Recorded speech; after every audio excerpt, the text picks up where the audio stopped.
Thanks again, Austin and Don. Really excited to be here today to talk about preparing for tax season, part of our Founder's Guide to Corporate Tax. Thanks again, ARC, for hosting this. ARC is an awesome financing and banking provider for startups that Fondo works with, and we're really happy with. Today, we're going to talk about a quick introduction.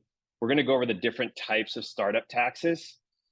We're going to go over the corporate tax requirements for startups and the different deadlines, including the upcoming April 18th deadline. We'll talk about how to get cash back from the IRS, and then also some new tax rules for 2022 under Section 174. This has been getting a lot of people talking about it on Twitter. It's a pretty unfortunate new tax rule, but we'll talk about it. And then we'll go into how to be prepared and Q&A. So my name's David. I'm the founder and CEO at Fondo. I started my career as an accountant at Deloitte and then learned how to code and got into startups and started a company called SafeX AI, where we raised about 200 million in funding. Then started a company called HackBright, where we got acquired by a publicly traded company, and now working on Fondo. And in all these experiences, I was managing the accounting, from being an accountant for other companies to then managing the accounting internally at my companies. And it was always, there's a lot to manage. Even when you're an accountant, some of this stuff can be confusing. And so we really built Fondo to make these things easy for startups. We really want to make the bookkeeping, the taxes and tax credits easy for founders and their companies. We're trusted by over 650 startups. And on average, the companies that we work with get about $21,000 back from the IRS. So we can just jump into it. The really exciting reason we're all here today to talk about tax season. Small legal disclaimer that this is not tax or legal advice, and we'll jump right into it. So what are the different startup taxes? So when you look at your startup, there's really three buckets of taxes. You have your payroll tax, you have sales tax, and you have corporate tax. Your payroll tax is going to be handled by your payroll provider, so Rippling or Gusto. Your sales tax, usually you implement a sales tax system like Avalara once you're at 100K or more in sales. And then you have your corporate tax, which a company like Fondo can handle for you. And this bucket of corporate tax is what we're going to be talking about today. So first off, who's legally required to file? Alex, you brought up a question of you incorporated in November of last year, and wasn't clear what taxes you had to file, if any. And so this is really common with startups to basically think you don't need to file anything until you're making money or you have profits. But unfortunately, beginning with the year that your startup is incorporated, you're going to need to file taxes each year, even if you have zero financial activity. And the things that you're required to file are basically these four main tax filings. So you have your 1099 filing. This is required if you hired and paid any vendor during 2022, if you paid them more than $600 and they're not a corporation. And so this includes folks like contractors, consultants, lawyers, and landlords. Any of those folks that are not corporations that you paid more than $600, you'll have to file a 1099 for. Then you have Delaware franchise tax. This is a tax that's due from every company that's incorporated in Delaware. It's usually due in Q1 of every year.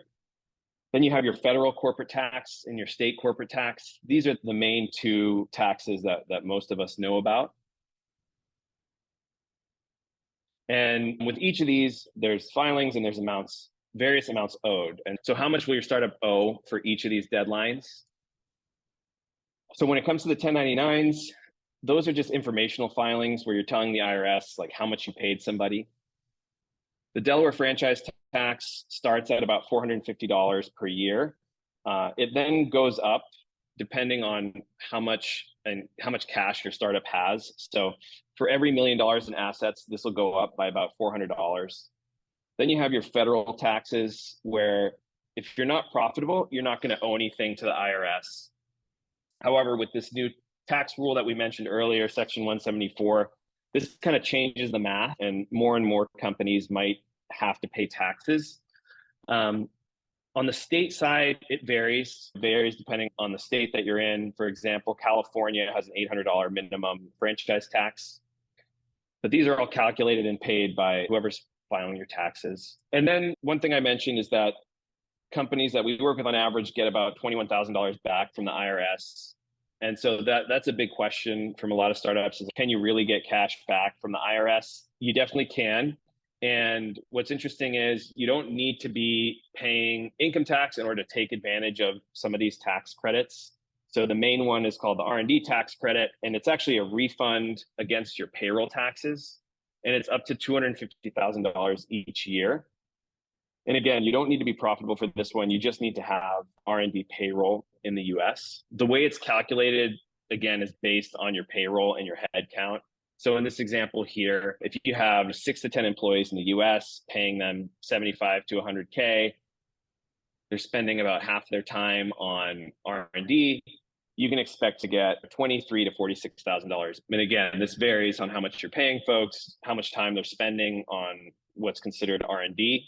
But most startups are going to qualify for this credit. The main criteria is that you're creating or improving an existing technology, and that the team that's doing that is working here in the US. There's a second tax credit that's relevant for startups. This one came out of COVID. It's called the Employee Retention Tax Credit. This has I guess the main check mark you want to look at here is that might help you qualify is this thing called the startup provision. So any company that was incorporated after February 15th, 2020 and before 2022 that has less than $1 million in revenue is likely going to qualify for this ERTC credit. And it comes out to about $26,000 per employee. This is based on the number of employees that you had in Q4 of 2021. And so there's an analysis that you can do here and determine how much you can get back and make a filing to claim this credit. And again, this is something that Fondo can help you with. And yeah, so what are the deadlines for all these taxes and all these tax credits? So for the 1099 deadline, for those vendors that you paid more than $600, those filings are due January 31st. The Delaware franchise tax is due March 1st. Again, that's about $450. And then the federal and state tax deadline is April 18th. This is the one that is coming up really quickly here. And at that deadline, you also have an option of filing a tax extension. And that would give you an additional 6 months to prepare and file your taxes. So one thing to note about the tax extension is that it's an extension to file your actual return, but it's not an extension to pay your taxes. And so you'll have to pay your estimated taxes due when you file that extension. And this is something, again, that Fondo helps with. So what are the penalties for being late? I know some of us probably on this call are late, and it is common for early startups to miss some of these, right? Because a lot of folks aren't aware of these deadlines. Maybe it's your first company. Maybe you were not an accountant in a previous life. So this is not stuff that you just know off the top of your head. So it is common for startups to be late. The penalties are here. For 1099, it's about $50 per filing that's late.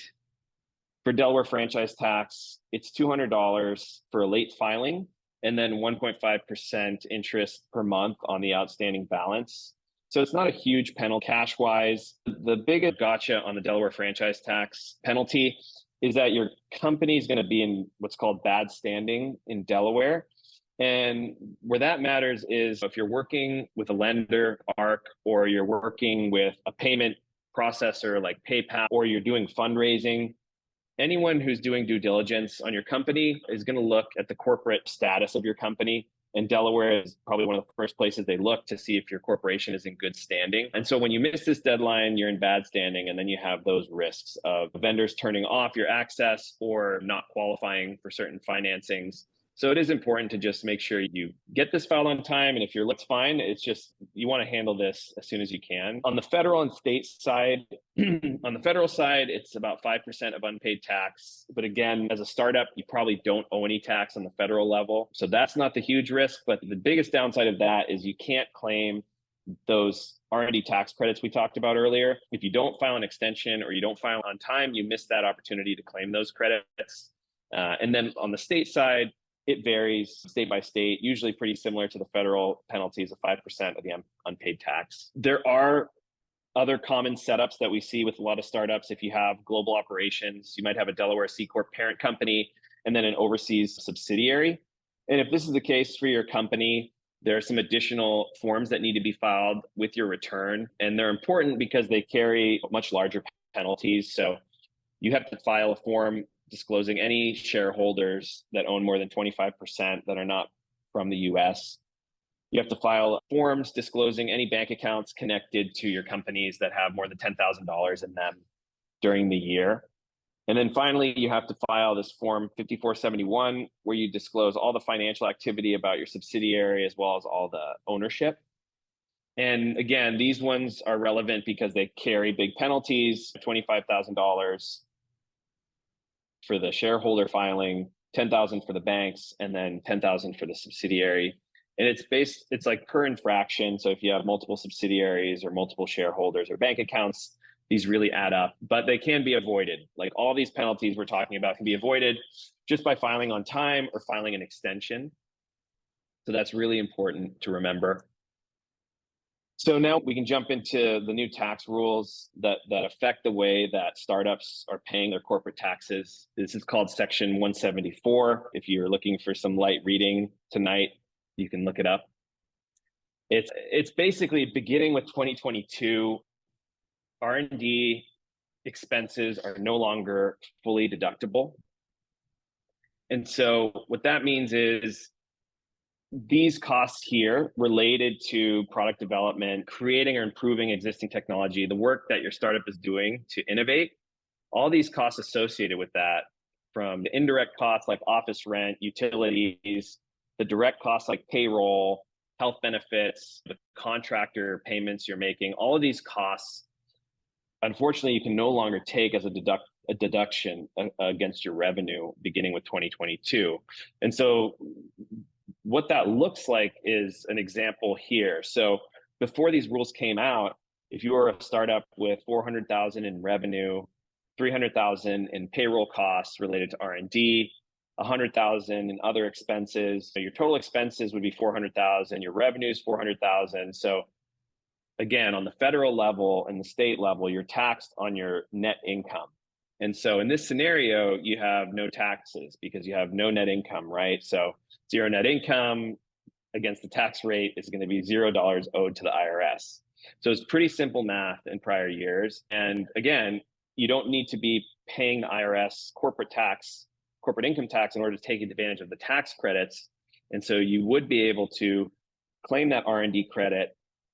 In this scenario, with about 300,000 in R&D spend, you'd expect about $30,000 in tax credit. You'll still pay nothing on your corporate income tax return, and you'll still get that $30,000 back. So it was a pretty great outcome in prior years. What's changed again is the way that we treat R&D expenses. And so with these new rules, it's basically saying you can't take that $300,000 in payroll R&D spend in your first year. You have to amortize it or split it up and take it across the next 5 years if that's in the US. You have to split it up across 15 years if it's payroll globally outside of the US. So in the same scenario, your same company, 400,000 in revenue, you can only take 30,000 in payroll deductions.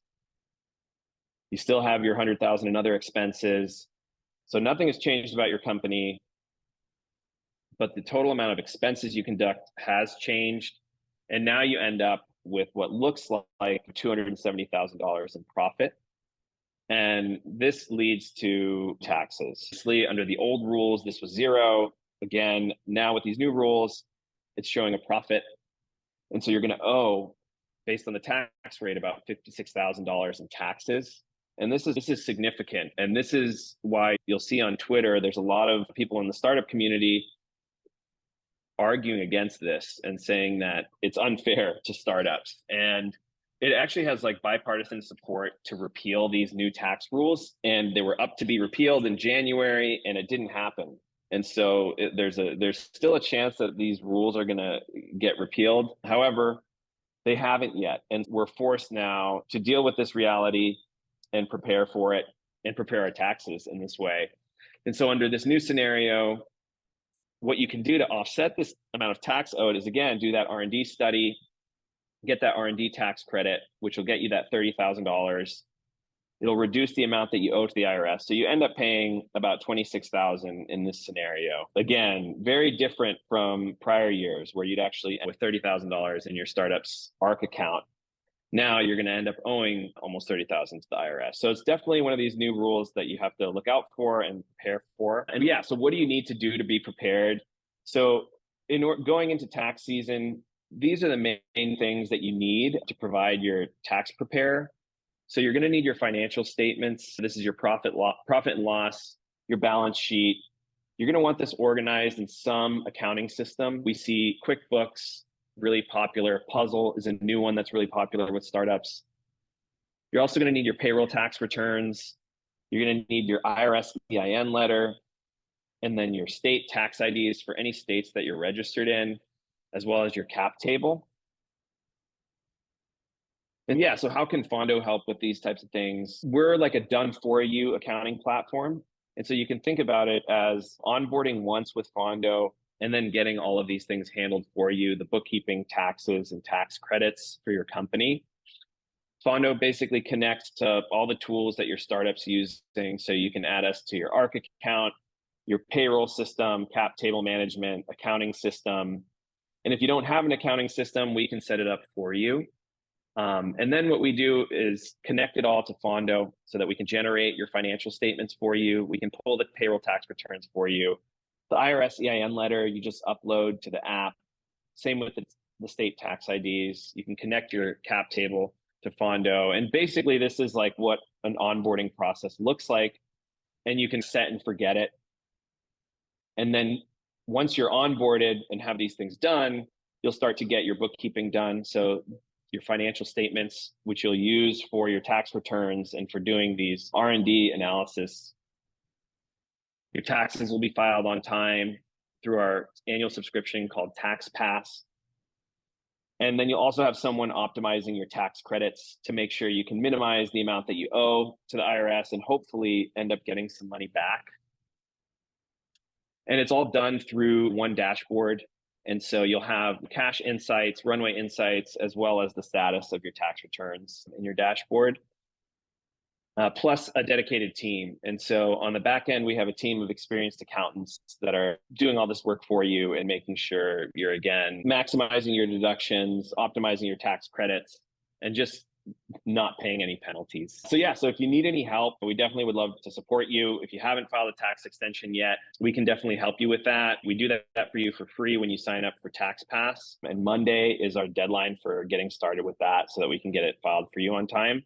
But also want to just spend some time now answering any questions that anybody has. And yeah, and thank you all so much for listening to this talk.